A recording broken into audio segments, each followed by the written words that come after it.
To see the entire 60-minute video, go to Yahoo Video and search Robert Morey on their homepage.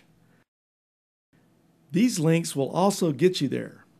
www.putfile.com/lieutenantcolumbo/media or staugustinian.blogspot.com and look for important Dr. Robert A. Morey links.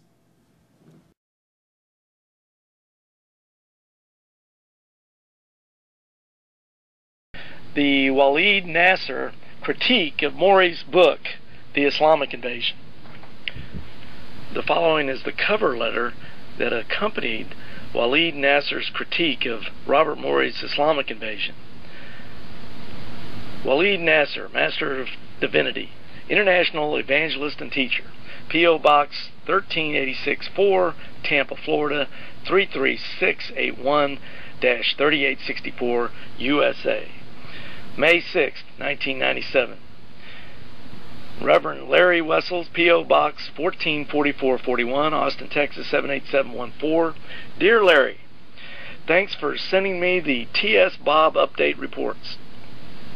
I have made a copy of my appendix from my book of my critique of Robert Morey's book on Islam, which I found very sensationalized, distasteful, and most unscholarly.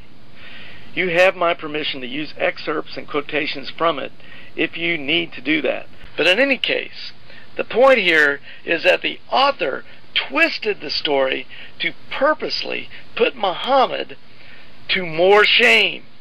No scholar of honor would do this unless he was primarily motivated by his own hidden bias.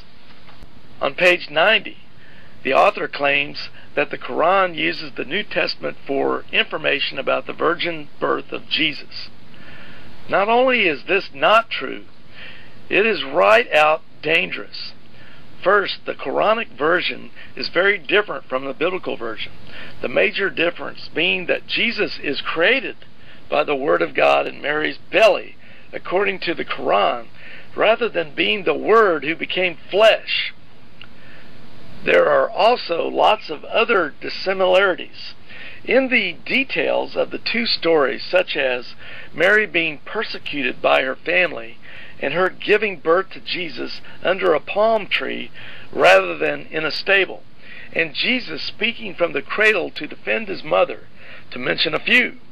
Surahs chapter 19, verses 16 through 21, also Surah 3, 45 through 48. In fact, the sources for such variations are extra-biblical, Gnostic, and apocryphal books rather than the New Testament. Roman numeral 3, ignorance of Islamic history. Number 1, on Muhammad's grandfather. The author tries to show that Muhammad was completely ineffective with those who knew him best, namely his family. He mentions that his own grandfather lived and died a pagan and never embraced Islam, page 70. This shows the gross ignorance of Islamic history by the author. When Muhammad's grandfather died, Muhammad was only an 8-year-old boy, and his preaching of Islam did not begin until he was 40 years old. So when his grandfather died, he could not have become a Muslim because there was no Islam yet.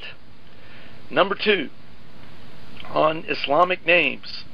The author makes Yahud to be the name of an Islamic army general instead of the name of the slopes below Mount Yahud, some 3 miles north of Medina, where one of the battles of Islam was fought and later came to be known as the Battle of Yahud. The author says, quote, the Meccans had finally decided that Muhammad was a serious threat and approached his band with a large army headed by Yahud, end quote, page 83. The Muslims were headed by Muhammad Mustafa and the Meccans by Abu Sufyan, but the name of the place they fought at was Yahud. This is enough to show how little this, quote, expert, end quote, on Islam really knows. Roman numeral number 4, misconceptions and misrepresentations. Number 1, on the understanding of Allah. Over and over again, the author insists that Allah of Islam is the same as the pagan moon god of the Arabs before Muhammad, pages 47 through 53.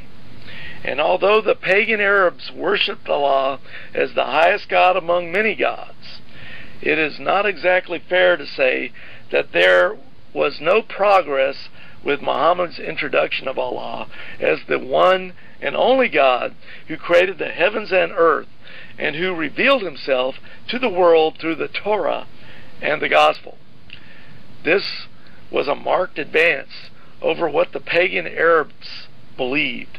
In fact, Muhammad broke all the idols of the Kaaba that the pagan Arabs worshipped.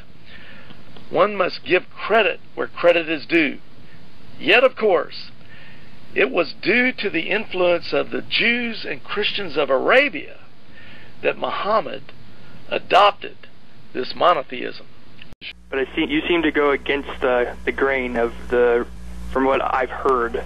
Yeah, I'll make it very, very simple. When I was a student at Westminster, you must understand that God gifted me to be a profound reader. I mean, I'm talking 20 books an hour, 25 books an hour, where I literally would go and find such things. Robert Morey, who has claimed in his ministry mailings that he held a degree from Faith Theological Seminary, Gujranwala, Pakistan, has had this supposed degree revoked by the same institute. The certificate of cancellation is seen here, and the school can be contacted for more information.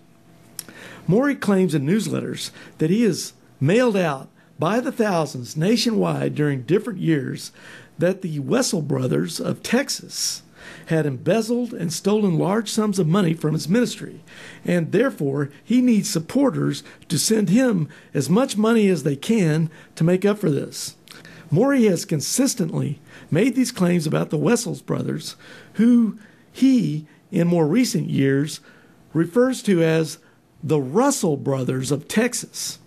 These claims have been made by national mailings, word of mouth, facts, in his church, at national conferences, and even on his national radio show over many years. Documentation and witness testimonies indicate Morey has claimed the Wessels have stolen anywhere from $30,000 to as much as $150,000.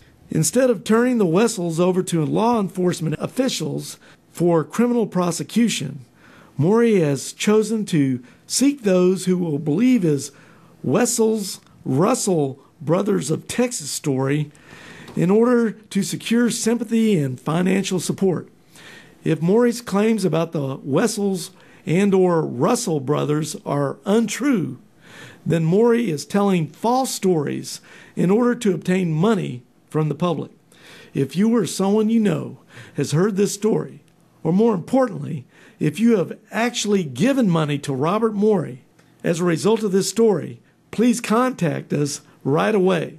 Please contact Larry Wessels, Post Office Box 144441, Austin, Texas 78714, or call 512-218-8022 and leave a message.